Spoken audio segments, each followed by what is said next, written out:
Google I.O. lands in California. What's hot and what's not?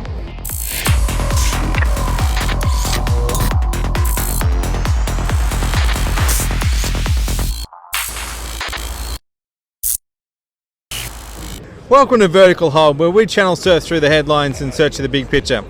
I'm Adam Turner, and I'm not here with Alex Kidman. Instead, I'm here in sunny California with Australian technology journalist Dan Tyson and Jen Dudley-Nicholson. Guys, welcome to the show. Why, thank you very much. I think we're an upgrade on Alex, but there you go. We'll keep that from Alex, but thank you. Yeah, we'll fix that in post. He'll never hear that. So, Google I.O., day one, big announcements. Jen, what did you hear that you liked? I heard about an internet-connected speaker that will run my life, will order menu log for me, potentially, that I can just talk to and make it look like I'm talking to furniture, but actually things will happen from it, and I'm so excited about that. So that's Google Home, and Amazon is going to be very peeved about it because it's basically the same sort of service that they're offering only in the States currently with Echo, but it is coming to Australia as we've confirmed. It just might be a little bit later. Yes, we spoke to our bestie, Sundar, at the top, and he said that it is coming to Australia. US only at launch, but is coming to Australia. And I thought that was very impressive of us to approach muscle him our and muscle front. our way in and basically do what Australians do. Yes. But I'm really excited about it, and I hope it works as well as it can do, given that Google has a lot of smarts in terms of what they can do with voice, sort of queries and chats, and I hope the technology proves that it's actually useful. Yeah. Dan, what grabbed your fancy? I do like the look of the VR stuff, so Daydream, all that sort of stuff looks really cool. The problem is it is sort of only a spec stage at this point, so we're waiting for the manufacturers to come on board and actually release some products that we can actually look at. So now, it's not an actual headset with screens in it, though. It's not like an Oculus Rift or a PlayStation VR, is it? It's partly that, but it's also partly the actual phones that are going to power the headset. So it's got to meet a specific set of specifications that Google's outlaid, and once it's certified for that, then they can bring it on board. But it's going to give you a baseline for good VR experiences, which is something that's been really missing in the cardboard experience that they've had so far. And they're also bringing, there's the second generation of the Google Cardboard headset that won't be made of cardboard, with a nice little head strap for those of us who don't want to have to hold it up with one hand. But they've also got a handheld controller as well. Yeah, which can actually has sensors in it which will tell you where it's actually pointing at, what direction it's pointing in, so you can actually use it really to control your whole experience. So it can select things within games, it can select things within your menu system, so it's going to be really cool when it actually comes out. And most of the Google apps looks like it'll work in there as well. You've got YouTube and a couple of others, your photos. So Street View's already in there, so you can do a virtual navigation through things like the Taj Mahal. You can go for a walk through there. You're just using your controller. You can watch a big cinematic experience in YouTube, in the Google Play movies. All that sort of stuff is going to look pretty cool. And they're even launching a whole section in Google Play for apps that are specifically designed for VR. So it's going to be a really big thing when it actually launches. So, Jen, with the Google Home stuff, this is built around the bigger idea of this Google Assistant. What is Google Assistant, and do you want to let it into your life? I kind of do, because as I said, I want takeaway food delivered to me, and I just want to ask for it. So Google Assistant is essentially the name that they're now giving to their voice technology. So all the voice searches that you do on your phone currently, the idea behind it, though, is that they'll use machine learning to make it respond to more natural speech. Yeah. So you won't have to put your words together as you would a Google search, essentially. So potentially you can ask it more conversational things, you can ask it follow-up questions, and it will understand context, and a lot of work is going into that. So I think it will get better over time as well. So we'll start to see, for example, Home will come out. Initially the searches might be a little bit robotic, but over time it will learn what people are actually asking. We'll become a little bit more predictable, it'll become a little bit smarter, and together we can actually get this stuff right. And they said they've improved their voice recognition by 25% by getting better at filtering out the background noise and stuff like that, so that should definitely help. It will definitely help, and they've done a lot of work with voice over time to sort of adjust for accents, like apparently we have here, which I can't hear. Yeah. And so, like, additional information around noise is really helpful. It'll be interesting once they start sort of feeding voices into computers, like they're doing at the moment with machine learning, and feeding different queries and more natural conversation into their computers and working it out that way. Yeah. What they can actually come up with, because we've come a long way in 5 years. I want to know what we're going to do in the next 5 years as well. So, Dan, you're a man who follows the Android trends. What we saw there today with the you can ask a question and then it understands the follow-up question, that's not brand new, is it? There are some Google search apps that will already do that. Yeah, it's actually built into the Google search app at the moment. So there's a lot of the conversational search and the contextual search. So you can actually ask, like, who is the president of the US, and then ask the next question will be, and how old is he? Will then actually give you that information. Yeah. So it's building all that. It's basically, as they said this morning, it's 17 years worth of voice search history that they've got that they're building into this Home Assistant. So they've got the pedigree there to actually build something that's going to work.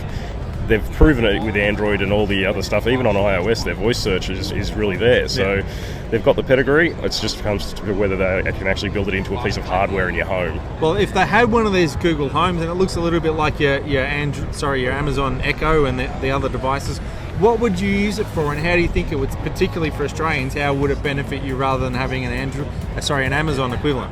Well, I think a lot of the services are actually going to be localised to Australia. I mean, Amazon's always been specifically US based. I mean, a lot of their services really are just specifically for the US. They've always been slow to expand. So Google, on the other hand, is very into working with partners, and they're very open about that, and open is the key with Google. So if they can get partners on board, feed them APIs, and they can actually feed into that, they can actually get, like, Menulog will deliver you your meals and stuff like that. Yeah. And it's also feeding Feed me, Seymour. Yeah. It's also feeding into all their existing stuff, so like the Chromecast stuff, so you can control your TV, you can actually ask it a question and say, and show me on the big screen. It'll show you, like, the nearest biggest star or something like that, and then it'll show you on the TV. So there's all sorts of that as integration that they've gone before and done all this work previously, and it's now going to pay off when they integrate all this in. So it's going to be cool.